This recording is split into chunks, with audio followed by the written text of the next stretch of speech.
Ekosistem terumbu karang adalah ekosistem yang sangat produktif. Biodiversitas tinggi namun rentan terhadap tekanan lingkungan. Biodiversitas atau keanekaragaman adalah aset untuk pembangunan dan kemakmuran bangsa. Tetapi di lain pihak, aset ini tidak mudah untuk dikelola dan bahkan belum dimengerti dengan baik. Keanekaragaman dianggap sebagai sumber daya yang dapat dieksploitasi dengan mudah dan sedikit sekali perhatian pada kelestariannya. Seperti halnya keanekaragaman sumber daya ikan karang yang tinggi dari sisi jenis, tetapi tidak diikuti oleh kelimpahan dari sisi individual. Oleh karena itu, ketika suatu jenis memiliki nilai ekonomis tinggi di pasar global dengan permintaan yang tinggi, maka pengelolaannya harus dibatasi oleh nilai kelimpahan di alam seperti yang terjadi pada ikan Napoleon. Ikan Napoleon atau Seilinus undulatus adalah jenis ikan teleos dari kelas Labridae yang mempunyai bentuk unik tersendiri dan bertubuh besar di antara jenis-jenis yang termasuk dalam kelas tersebut. Ikan Napoleon terkenal di banyak negara karena sebarannya yang cukup luas dan karena itu memiliki banyak nama. Di beberapa daerah di Indonesia, ikan ini dikenal dengan banyak nama seperti maming, mangkiat, ketipas, siomay bele-bele, ikan lemak, ikan licin. Sedangkan di luar negeri, ikan ini disebut orang Australia dengan nama Humped Mario Wurst. Terdapat beberapa fakta ikan Napoleon. 1. Termasuk ikan karang terbesar di dunia. Karena ikan Napoleon bisa tumbuh hingga sepanjang 2 meter dan berbobot mencapai 180 kg. 2. Memiliki benjolan di dahi dan bibir tebal. Benjolan tersebut diduga menjadi daya tarik untuk lawan jenis ikan Napoleon tersebut. Yang ketiga, bisa ganti jenis kelamin, karena ikan Napoleon termasuk hemaprodit atau lebih tepatnya protogynous hermaphrodit, yaitu betina yang dapat berubah menjadi penjantan. Yang keempat, ikan Napoleon bisa makan ikan beracun seperti sea hare atau sejenis siput laut, dogfish, dan bintang laut. Yang kelima, memiliki umur yang panjang. Mereka bisa hidup hingga mencapai lebih dari 50 tahun.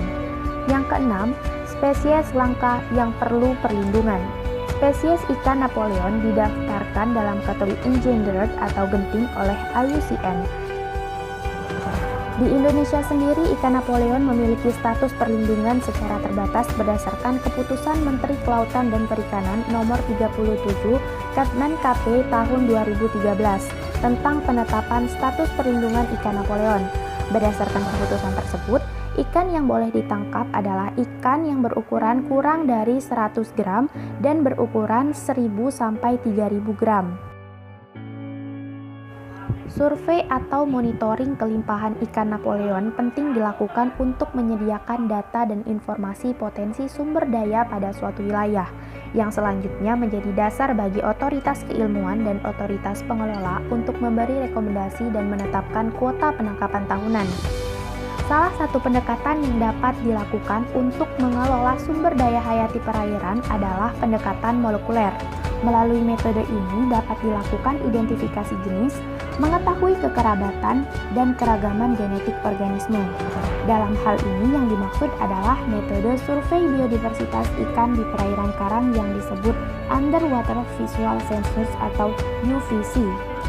Namun terdapat beberapa permasalahan dalam metode ini seperti terdapatnya spesies yang mirip, siklus hidup yang tidak bisa dilihat, ikan besar yang menghindari pengamatan, dan keberadaan predator laut yang dapat mengancam seperti halnya hiu.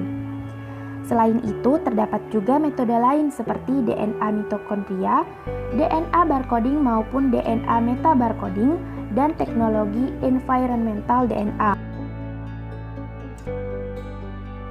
Seperti yang sudah dijelaskan sebelumnya bahwa terlihat pengelolaan perikanan Napoleon di Indonesia belum dapat menjamin kelestarian sumber dayanya. Apabila kondisi ini berlanjut terus-menerus dalam jangka panjang, dikhawatirkan akan terjadinya penurunan stok sumber daya Napoleon yang selanjutnya akan mengancam kelestarian sumber daya tersebut. Dengan demikian, seluruh stakeholder perikanan Napoleon harus bersinergi dalam merumuskan dan menjalankan konsep-konsep penguatan kemampuan pengelolaan yang akan dapat dimanfaatkan secara optimal dan berkelanjutan untuk mendukung industrialisasi perikanan tangkap nasional berbasis ekonomi biru.